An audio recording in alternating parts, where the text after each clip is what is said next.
Hello, I am standing in Mitre Square, which is the location of the fourth Jack the Ripper murder. On the 30th of September 1888, Jack the Ripper, or the person who became the Whitechapel murderer, as he became known, killed Catherine Eddowes at this location. Catherine Eddowes was born the 14th of April 1842, and she was a down and out.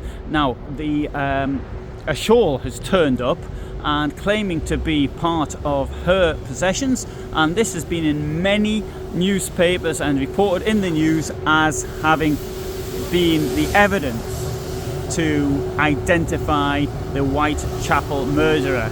Now, the fact is, of course, that this is actually a load of nonsense. The DNA evidence doesn't make any sense, but I've done a longer video, but at the moment I'm just actually going to say one or two points about it. First of all, the allegation is that this was taken from the scene by a police officer, which in itself would have been a crime sufficient to have got him criminally prosecuted, but at the very least kicked off the force. There's no evidence for that this gentleman was anything other than highly professional.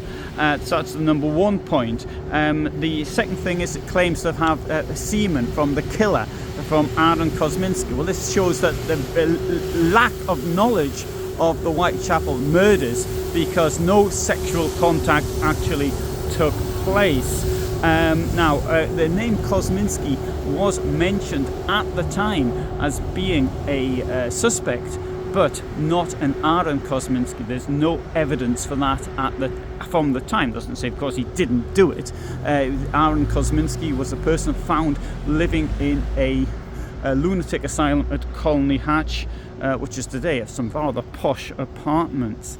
DNA may have come from the family of Catherine Eddowes just by touching the shawl. That's to say, her present family, because there's photographs of her being seen with the person who found it. These photographs published, I think it was in the Daily Mail, amongst other sources. And finally, I think that the DNA also appears, according to scientific publications, appears even to have been misidentified.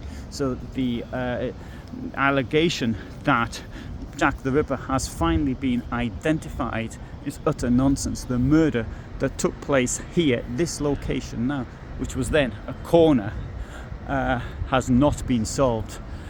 This is nothing but a hoax that it has.